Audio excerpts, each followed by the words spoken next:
Hi everyone, my name is Anna Wexler. I'm an assistant professor of medical ethics and health policy at the University of Pennsylvania. My research focuses on ethical, legal, and social issues related to emerging technologies. I co-lead the Ethics and Health Policy Core for Penn AI Tech. And today I'm going to be talking to you about ethical considerations when developing wearable devices and devices that utilize AI.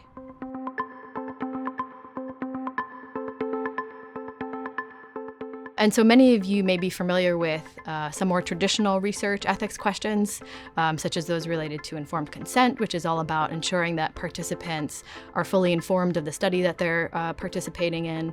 Other typical considerations include those related to data privacy and making sure that there's an adequate risk-benefit assessment before beginning a study. But what I want to focus on today are three ethical considerations that are not typically considered an independent review or by your local IRBs. And those are bias, privacy, and access.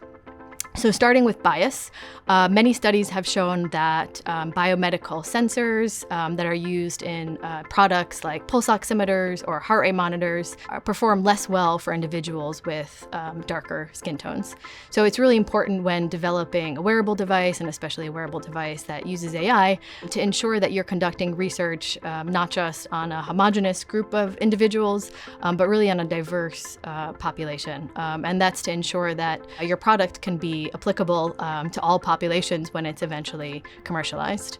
Another important feature to consider related to bias, especially in AI, is who's in your training set, who's being included in the training set and who's being excluded. And the concern there is we don't want to amplify or exacerbate existing racial biases. So the second main topic I'd like to discuss is related to privacy. So it's a really exciting time right now. We have all sorts of new sensors, and we can collect really huge reams of data and feed them into all different kinds of models. But just because we can do that, it doesn't mean that it's ethically okay to do that in all situations. So, one way to think about privacy is considering the degree of the privacy intrusion and relating that back to the scope of the data that's being collected and also the aims of the study.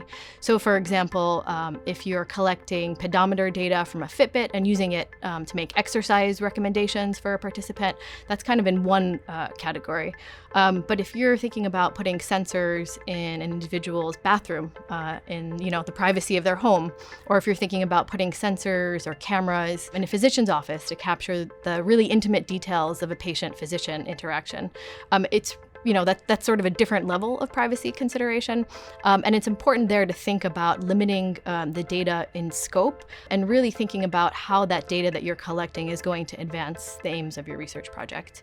And the other piece of this that's important is to try and be as transparent as possible with the research participant about what kinds of data are being collected and how, and to try and give the participant as much control as possible over the data that's being collected.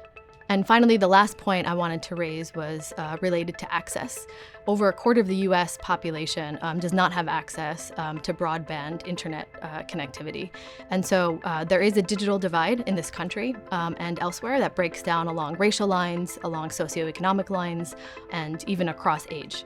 So it's really important when developing the technology to consider who your technology is being developed for and who it's going to apply to. And this is something that's really important to take into consideration both as you're developing the device, so in the study design phase, and also in terms of thinking about downstream commercialization of your product. In summary, we talked about three ethical considerations today: bias, privacy, and access. These are not the only ethical issues to consider when developing your wearable devices or developing AI devices, but these are three of the most important issues. So thank you very much for watching, and if you're interested in learning more, please check out the Penn AI Tech website. Thank you.